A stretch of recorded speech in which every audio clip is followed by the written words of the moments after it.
morning everyone at MAME. This is Haas. Today we're going to be going over using the Illustrator actions that you loaded from our previous tutorial. Alright, the first thing you'll want to do is open up Illustrator CS4 or Adobe Illustrator CS5. I'm going to go ahead and open up CS4 because there's one extra step that Sydney's going to have to take. So once the document's open, go ahead and go to File, Open, or Command O if you're on a Mac, Control O if you're on a PC. Alright, so we'll go ahead and open, and then we'll navigate to our CS4 and CS5 files. Make sure you choose the files for whichever version of Adobe Illustrator you have. Illustrator renders information differently depending on which version you're in. So if you're in a legacy format like Illustrator CS4, make sure you open up the CS4 files and I have those labeled accordingly. I believe Sydney's the only one that's using these. Alright, so when you navigate to your folder, you'll see the proof sheets, the actions themselves, and the acuity tray table. So we're going to just create a proof sheet, and we're going to do so using the, I think it was the veterans file that you sent me yesterday.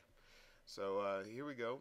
We have the three selections for gold, mini disc, or silver generic. We're just going to open up silver generic for demonstration purposes.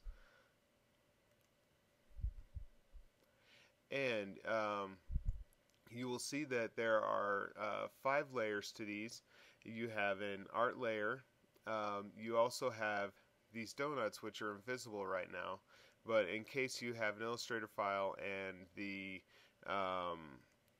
client would like to see the ink layer, you can turn these on to show the ink layer behind the disk. This won't work on all of them. It'll only work on an Illustrator layer, something that's invisible behind it and not white. This wouldn't work for our demonstration today because the layer is, or the file is completely flattened, so we wouldn't be able to visibly see that pink layer. Alright, and we have those set up in 2 different donut sizes, 117.5 by 39 and 117.5 by 25. For this demonstration purpose, we're going to leave these alone. We also have the disk layer, and you'll see as I turn that on and off, the disk disappears. And then we have the information layer, and you'll see that disappears as I toggle it on and off. Now all these layers are locked as well. You will see this on all the proof sheets that I've set up for you. You have layers that are locked and layers that are unlocked. Basically the one that you want to leave unlocked for the first portion of this is the art layer. You want to leave the rest of these locked, or else the action will not work.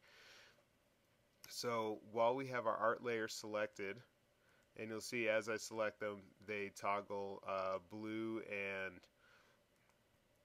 they toggle on and off of blue.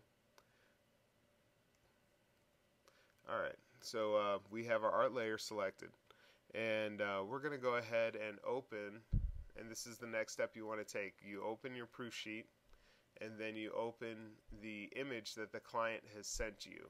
So let's see, I think I saved those in V-Day, and we'll use the DVD for this demonstration. And now that this is open, just make sure you have your little black arrow selected up here in the upper left hand corner of the tools palette. So you have that selected.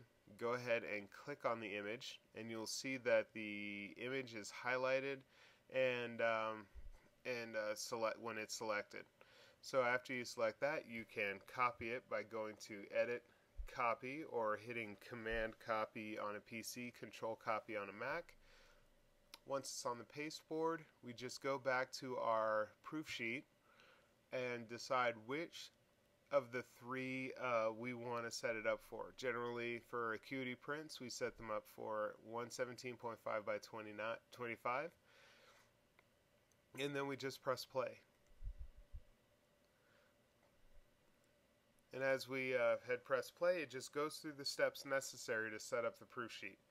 And once it's set up, you'll see this art layer has a little something right here now. It has an image present.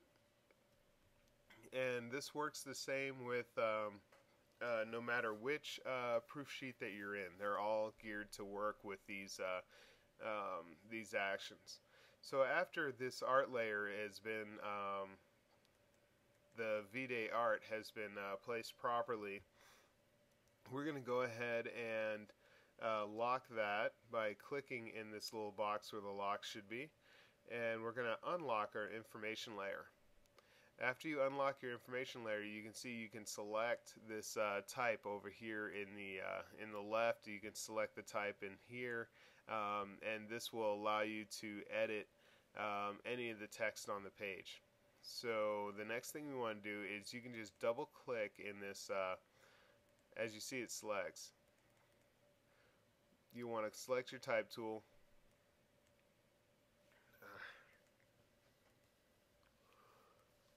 And if it gives you that little warning about the text was created a new version of Illustrator, you don't really have to worry about that. It's no big deal.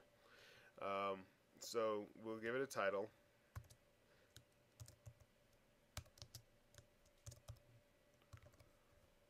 And then we'll select our date. And we'll change that as well.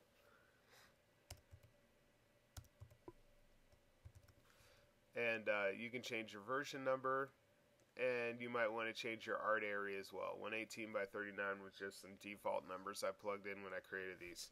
So you can change that to 117.5 and by say 25, which is the print area for this disc.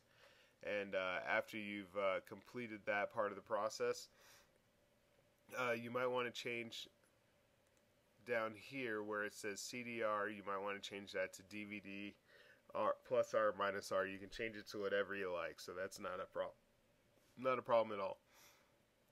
After you're done changing some of the information, plugging it in, the next thing you want to do is save it. So we'll go to Save As under File, which is Control-Shift-A or Command-Shift-A. And let's see, we're going to find a place to save it at. I'll just save it here and we'll call it Demo. Alright, and you'll want to save it in two formats. I generally save everything in two formats, as an AI and as a PDF. The reason for this is the PDF is what I'm going to send off to the client, and the AI is what I'll end up giving, usually giving Clay. Or if client sends it back and wants a rework, I can rework any of the information there.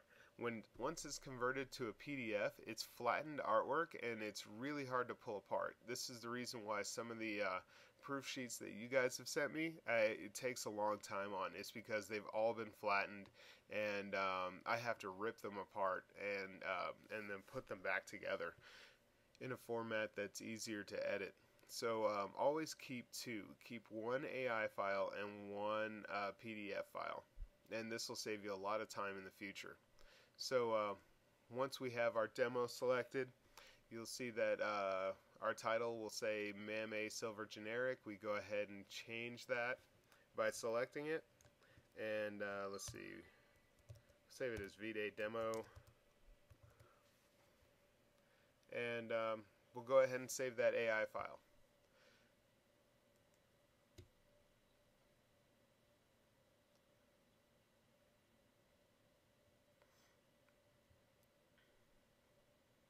Okay, now that it's done saving the Illustrator file, we're going to go back to File and back to Save As. And we're going to go ahead and change our format here. First format by default is Adobe Illustrator. And then we have a few other formats here, but the one we're going to focus on is the Adobe PDF. So now that it's changed to PDF, you'll see your suffix is changed, and just click Save. And then it'll ask you for some compatibility, compression, marks and bleeds, and stuff like that. The basic thing the one thing you want to pay attention to is the Preserve Illustrator editing capabilities. You'll want to uncheck this before you send it off to your client, so it reduces the size of the file. Usually these files end up being about 12 megs in Illustrator, and you can significantly lower that to half or less by checking this Preserve Illustrator editing capabilities. If the file is still too large, in which this one probably is, if you click on compression, you can change that to set up a smaller proof which is easier to email. And doing that, you would want to select this bicubic downsampling 2. And you can just go ahead and leave it as 150 for PPI for images above 225. Sometimes I change that to 100 to make it even smaller. And after that, you'll see this automatically adjusts. And then we'll click Save PDF.